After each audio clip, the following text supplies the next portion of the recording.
Let's start with the funeral service for George Floyd. His family and friends gathering in his hometown of Houston to celebrate his life and vowing to move forward with the movement ignited by his death. NBC's Morgan Chesky was there. He joins us now. Hi, Morgan. Good morning. Hey, Savannah, good morning to you. And it was a service filled with heartfelt tributes for the man whose death has now sparked calls for global change. There was grief, there was anger, and there was determination in a celebration of life that was acknowledging George Floyd's impact, but also calling for change. Y'all, we gotta stand tall. An emotional final goodbye to George Floyd. I'm gonna miss my brother a whole lot, and friends and family gathering to remember the man whose death set off a global movement. He changed not only this country, not only the United States, he changed the world. George Floyd changed the world. It's so hard to say. In the crowd, famous faces, including Channing Tatum and Jamie Foxx, joining community leaders in Floyd's family in honoring his life and legacy. Hello, my name is Brooke Williams, George Floyd's niece, and I can breathe.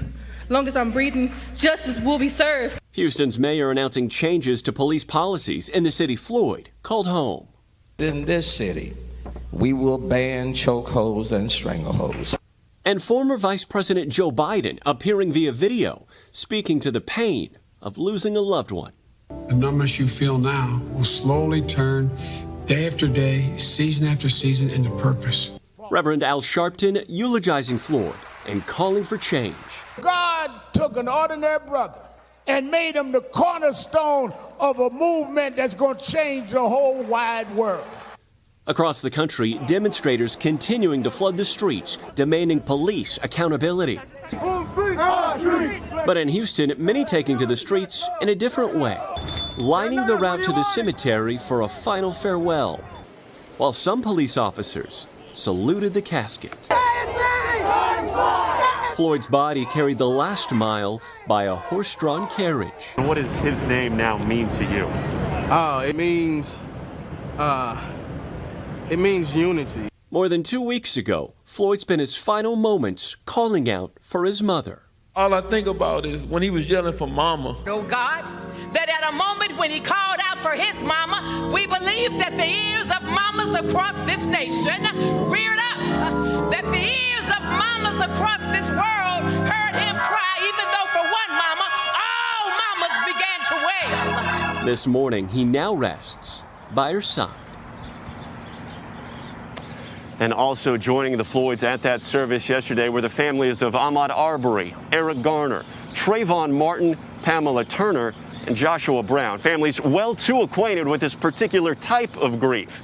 And later on today, the brother of George Floyd will be in our nation's capital, testifying before Congress, Hoda, on future police reform. Hoda. All right, Morgan Chesky. Morgan, thank you.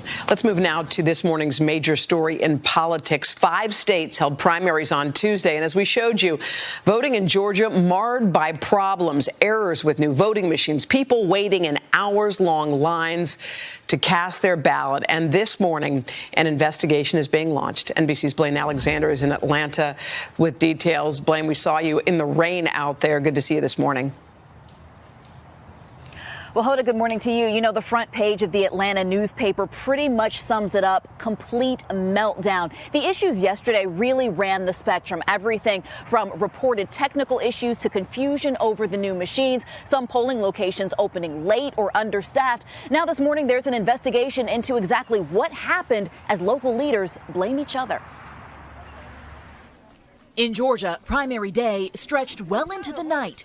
This is the scene in Metro Atlanta overnight. Dozens of voters, some still in line at midnight to cast their vote. I'll be out here waiting, and this is definitely a test that for me to be better prepared in November. Many precincts remaining open well past the normal 7 p.m. closing time, giving everyone in the cutoff line the chance to vote. It comes after a day-long election meltdown across the state. Some voters standing in the rain, forced to wait hours. You've been here about 3 hours. I'm not leaving. You're not leaving? I'm done. Why are you so intent upon staying here?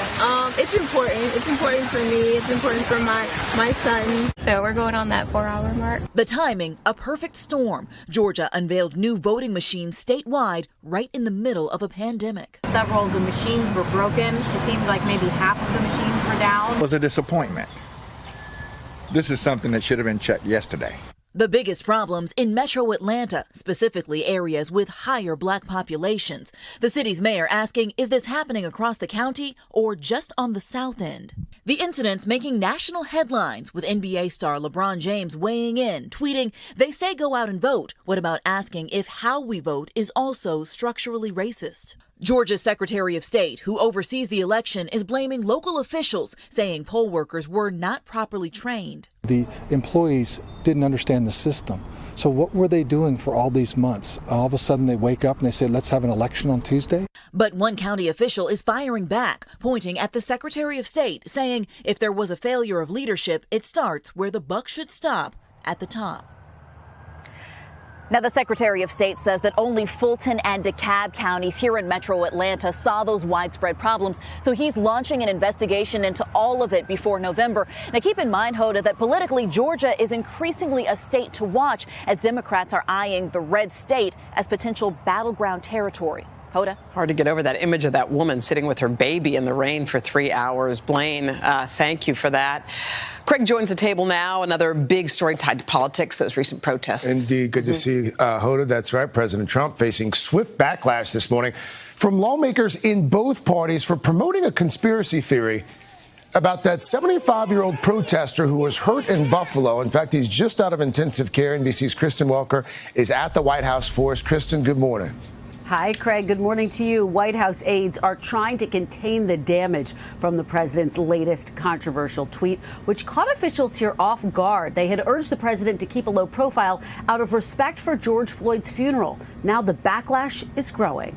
They've done This morning, President Trump is facing bipartisan backlash for pushing another false conspiracy theory on Twitter, targeting a protester injured by police. Overnight, the outrage mounting.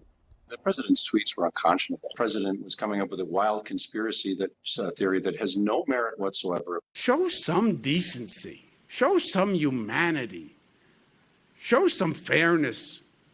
You're the president of the United States. The president has tried to raise suspicions about a peaceful protester in Buffalo, New York. 75-year-old Martin Gugino, shown in this video being knocked to the ground and critically injured by police. The president cited a report by a far-right media outlet, tweeting the protester could be an Antifa provocateur. I watched. He felt harder than was pushed, was aiming scanner. Could be a setup.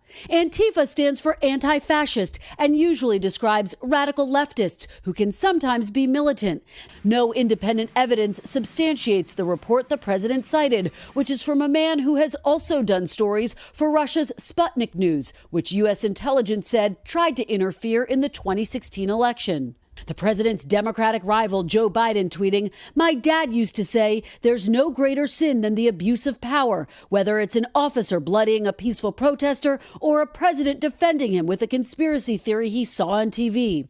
According to his lawyer, Gugino said in a statement from his hospital bed Tuesday, no comment other than Black Lives Matter, just out of the ICU, should recover eventually. Thanks. One of Gugino's friends speaking out overnight, dismissing the allegation that he's an Antifa or that he would use his phone to interfere with police. He's not an agent of the deep state. On Capitol Hill, the president's Republican allies clearly uncomfortable and ignored questions about the tweet. Others condemned the president.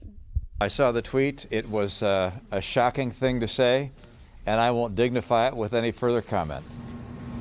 Now, those two officers in the incident have been charged with assault. Both have pleaded not guilty. It all comes as White House officials have started to work with Senate Republicans on a possible police reform bill that the president could support. The goal is for the president to announce something as early as tomorrow. The effort is being led by his son-in-law, Jared Kushner, and Chief of Staff Mark Meadows, who were both on Capitol Hill Tuesday. When Meadows was asked about that tweet, he said, quote, I learned a long time ago not to comment on the tweets. Savannah. Okay, Kristen Welker at the White House. Thank you, Kristen. And now to the latest on the coronavirus pandemic. Dr. Anthony Fauci, the nation's top infectious disease expert, now describing the virus as his worst nightmare. And he's warning the outbreak is far from over, with the number of active cases still not dropping. NBC's Tom Costello has the details. Tom, the experts are concerned. We've seen a rise in cases in many places around the country. What's the latest there? Yeah, very concerned because the cases are not plateauing, and in fact, in some cases, they are rising. Some states are now reopening, like New Jersey, just as medical professionals are trying to clear up something that came out that was utterly confusing, and it came from, of all places, the World Health Organization.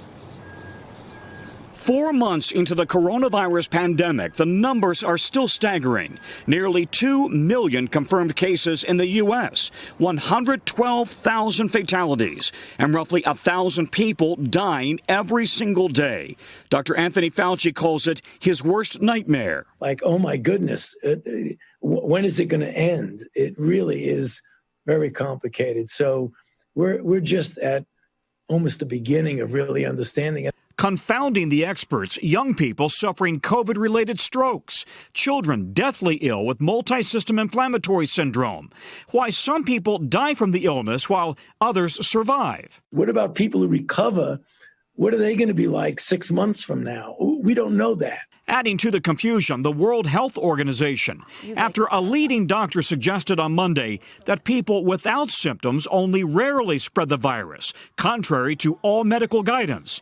That doctor says she wasn't clear enough. Up to 40% of infections may be due to asymptomatic spread. What we need to better understand is how many of the people in the population don't have symptoms, and separately, how many of those individuals go on to transmit to others. Across the country, 21 states have now seen an increase in cases. Cases up at least 30% in Florida, Arkansas, South Carolina, and North Carolina just in the past week, and a jump of more than 40% in Arizona, Utah, and New Mexico. Texas, among the first to lift stay-at-home restrictions, reports 2 days of record-breaking hospitalizations. Now, as New Jersey joins other states in lifting stay-at-home restrictions, the nation's top health experts say it's critical the public hears this message loud and clear. The bottom line is all the scientific evidence we have right now is pretty clear that people without symptoms who are infected can and do spread the disease. So that's why you got to wear a mask and you got to keep that physical distance. And Tom, there have been a lot of protests out there. We've been hearing that the National Guard troops are in Washington. Some of them last week tested positive for the virus. What more do we know?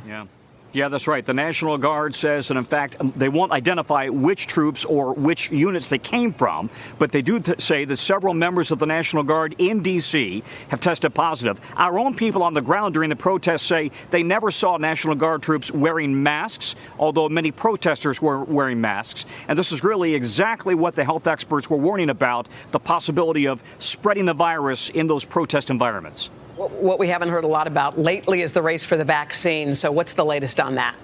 So Drs. Fauci and Jha, you just saw Dr. Jha, they both believe that we will probably see a vaccine in the first quarter of next year. Phase 3 clinical trials expected to get underway this summer on a number of vaccines. And so if you fast track this entire process, they say we could see a rollout of a vaccine, best case scenario, by about this time next summer.